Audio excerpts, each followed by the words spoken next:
it is projected by the end of 2021, so by the end of this year, 80% of all web traffic, like traffic to websites, will be accounted for by video.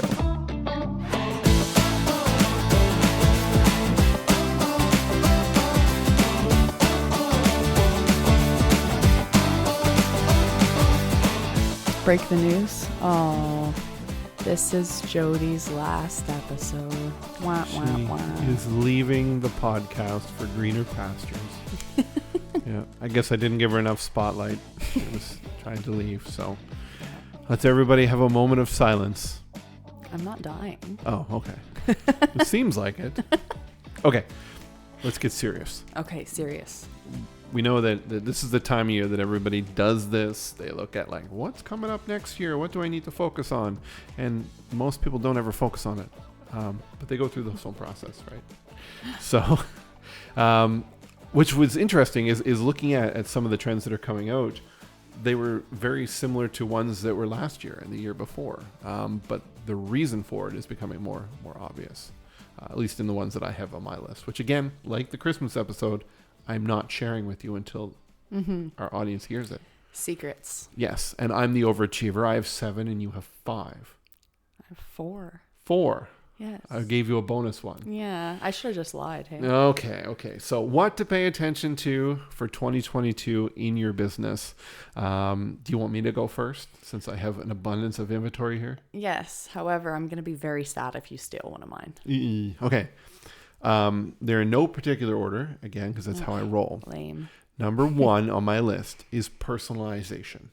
And the statistic in the report that I read on this was that 84% of consumers that said that they prefer being treated like a human, like a person.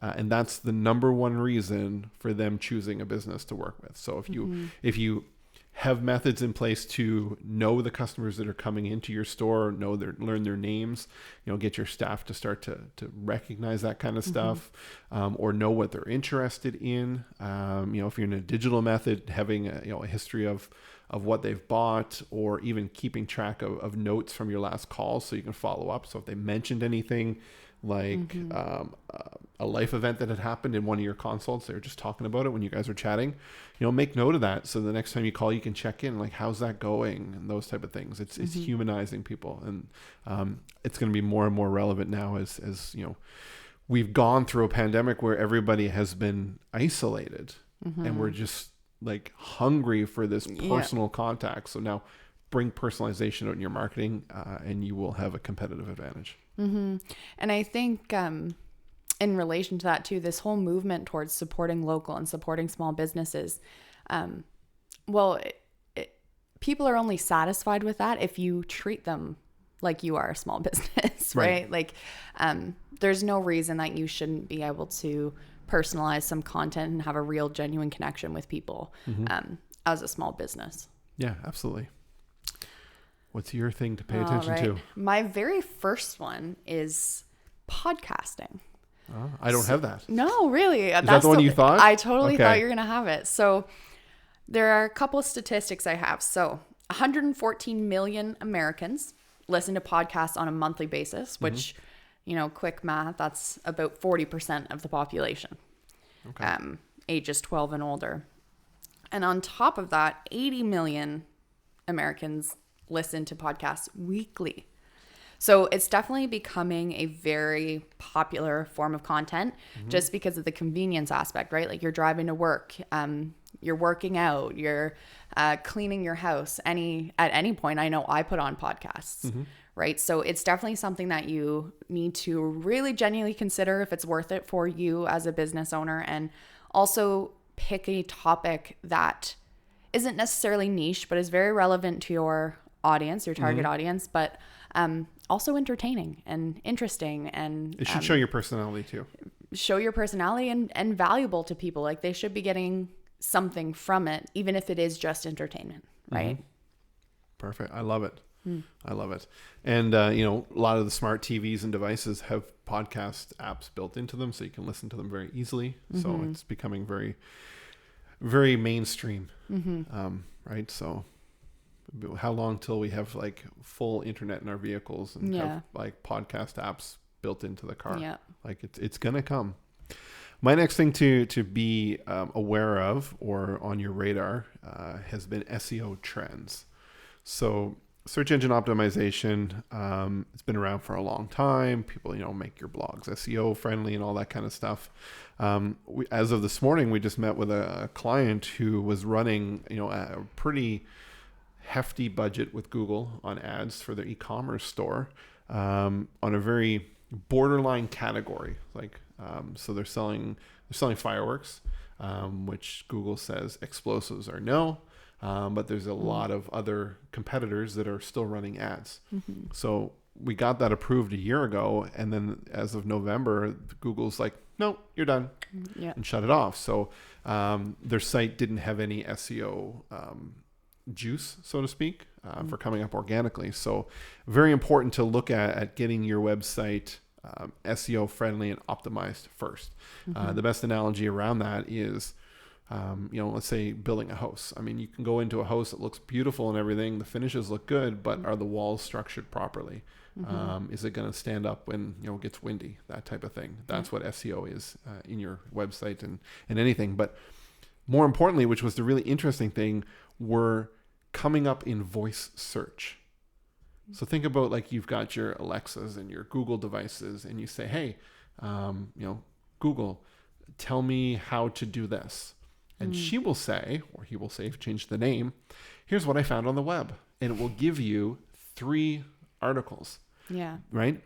There is a technique, I'm not versed in it yet, for optimizing your content for voice search called featured snippets. And it will actually go and look for that. You want to come up in those top 3. Yeah. Right? And it says 40% of searches now online are being done by voice. Wow. Right now. So that's going to be huge. Yeah. Right? Because it's only giving you those 3. Mm-hmm. Right? And you want to come up for those. Yeah. Right. Wow. That's shocking. I didn't know that it was 40%. That's crazy. Yeah. All right. Do you want to go again? Since I will. This one's not a long one. This one's pretty obvious. Automation. The marketing automation, what we do with Keep, all that kind of stuff. We're not getting any less busy as business owners. So the ability to kind of streamline your operations and automate a lot of the tasks are, again, equally as important.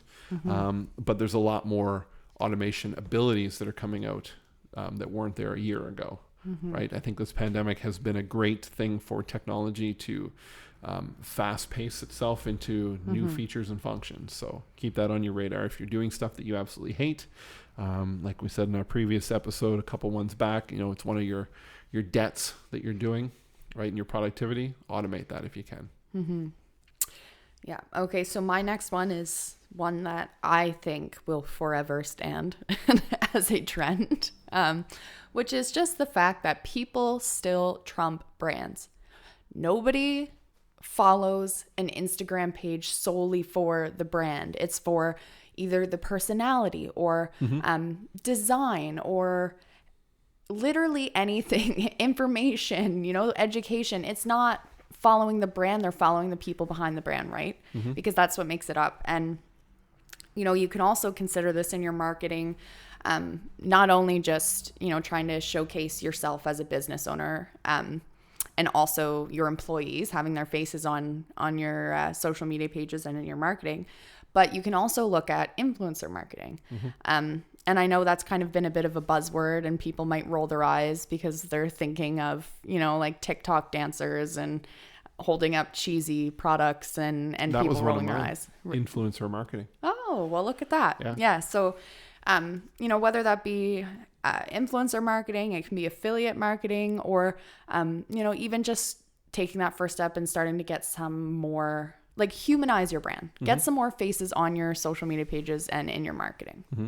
And by influencer marketing, it doesn't mean you have to go and get in front of somebody who has 8 million followers, right? Let's say, it could be somebody in your community who is well known, right? Mm-hmm. And if you make a physical product and it would be a suit for them, give it to them. Say, hey, try this out, and if you like it, tell some people. And they love it, and if they like you, then they'll start to share. That is a very base level influencer side of it, right? Or if you are a product or service that's for parents, there's mommy bloggers out there, huge industry, right? That would be love to, talk about a product. Some of them will charge for it, but still it's better than you trying to just find these people on your own. So definitely something to look forward to.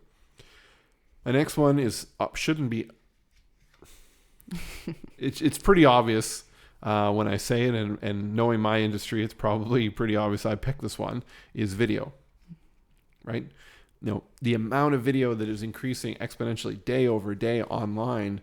And this statistic was startling to me that it is projected by the end of 2021, so by the end of this year, 80% of all web traffic, like traffic to websites, will be accounted for by video. What that means is there was a video that played somewhere that accompanied by a link. So social media, watch a video, it's like, hey, visit the website, YouTube, video, ads, whatever. There's a video element that drove somebody to a website. Right, 80%. Yeah, that leaves only 20% of people that was just like woke up and said, I'm going to go look for like alligator socks, and went online looking for them. Yeah, right. Yeah, no, and I've definitely noticed this because as I'm doing my Christmas shopping, a large chunk of what I've actually purchased has come from either video advertisements like TikTok, Instagram, Facebook, or from people suggesting that in a video that's solely for entertainment. And it's mind-blowing to think of how last year, I don't think that was really the case. I think I went and did my own research, and now I'm just kind of falling into things, which honestly has been convenient. It's been a lot less stressful. So I'd say I always select, yes, you can track me on every app. So I think combining that with what you said about people, like wanting people, like if you're still like, I don't want to be on video, you need to put on your big boy, big girl pants this year in 2022. Pull them up and get your butt in front of that camera. Yes. Right now. Right now. Just try it. That's Just right. Try vlogging. Vlog your Christmas. Oh wait, Christmas is over. That's right. Vlog your New Year's. That's right. For sure. Now, to touch on that too, I also had video as one of the trends, and I just kind of want to touch on the fact that it's all forms of video now. Like you have long form content. You can still post up to an hour on IGTV.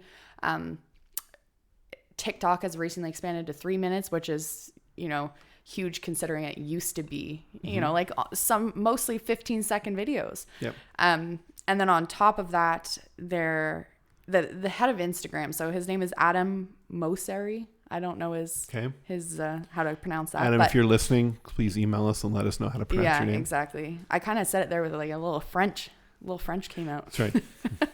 But in a recent interview, he was saying that people are demanding entertaining video content more than anything. So their priority is that entertainment aspect, which I think is very obvious with, again, the TikTok blew up last year. So just making sure that even if you are putting the effort to make video content, make sure that there's also that entertainment aspect, because it's not enough to just, make video content that's relevant to your brand. Now it has to also be entertaining and worthwhile. Yeah. That edutainment. Right. These blend of words that are there. Okay. Chatbots. Pretty obvious. It's people are wanting that instant answers to questions on websites. They're getting used to it now, so that's going to be popular. And do you have another one? And one more, yes. Okay. Do you want to go last, or do you want me to go last? Oh, do you have one more too? I have one more, yes. Okay. Remember, because I overachieved. Go last. Yeah, you go last. You go. So my last one is the kind of overwhelm of new Instagram features. They've kind of been going a little crazy this past year with their new feature releases. There's Reels, e-commerce. They've been changing all of the different things in stories and stuff as well. Like they've been changing the length of Reels, and it's just, there's always new updates with Instagram. And one of the most recent examples is, one day I said to a client that, and, as far as I knew this was true, that you can't post links to Instagram stories unless you have 10,000 or more followers. And then she said to me, no, like I just updated it last night and now there's a link sticker. And, I'm like, all right, well, I guess I got to check it every single day, Yeah. So it's just making sure that you're staying up to date with those new features and updates, but also not being overwhelmed by them. So you have to strategically pick what Instagram features are worthwhile to you to reach your audience, because not every demographic is using all of these features. It's unlikely that people who are a little bit older are scrolling through reels all the time. That's probably not their preferred way of consuming content. So if you are trying to target them, don't get overwhelmed by trying to put content on every single form on Instagram. Just, pick your focus and do it really well, and that you're going to be way better off. Yeah. And I was listening to a podcast on how to leverage Instagram now. And the biggest thing was, looking at reels as more of your getting found, right? It's the awareness. People will, they will go through the reels and they'll just keep swiping. And if you have reels out there, then you might be suggested in a video, and that's where they're going to come to understand who you are first. Whereas then your stories are, once they're following you, then you can start to go along that way and start to engage with them. And I learned of the question sticker that was there.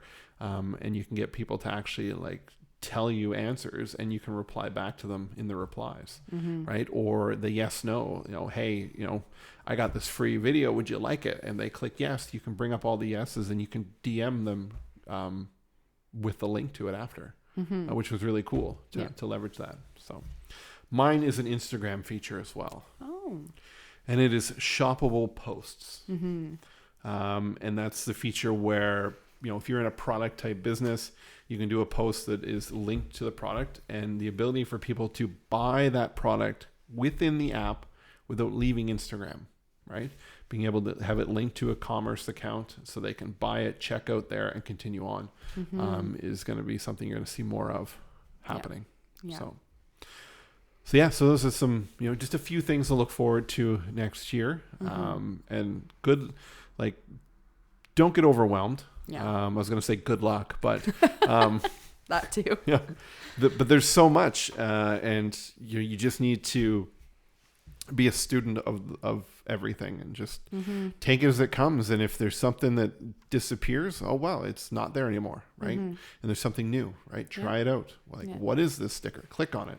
Figure out what it does. Yeah, and it's important to be aware, but it doesn't necessarily mean that all of your focus has to be pulled in every single direction. It's okay to sit down and make the decision that right now that I don't really see this as a priority. Move on, right? Maybe it's not something that's going to impact your business. And, if you made the wrong decision and later on it is going to impact you, then pick it up there, Yeah. So this, like we said at the beginning, this is your last episode. This is you're actually episode. moving on. At the time this aired, you've already moved on. Yes. Right. So we kind of batch record this, let the secret out of the bag with it. So what does that mean for this podcast? Well, it'll still stick around. I'm changing the format a little bit, where I'm going back to an interview type style show, where I'm going to be finding content experts, industry marketing experts, and interviewing them and finding out what they can provide to you. My sole focus to give you the best information possible, and that's what I'm going to do. So continue subscribing and listening to this, but as of the next episode after this, it will be a different type of format. Probably a different music. This one, the music we've used that you're hearing right now under us, has been used for quite a bit. So I'm going to come up with it's good catchy music. new. It is. It makes me dance every time I edit. Every time.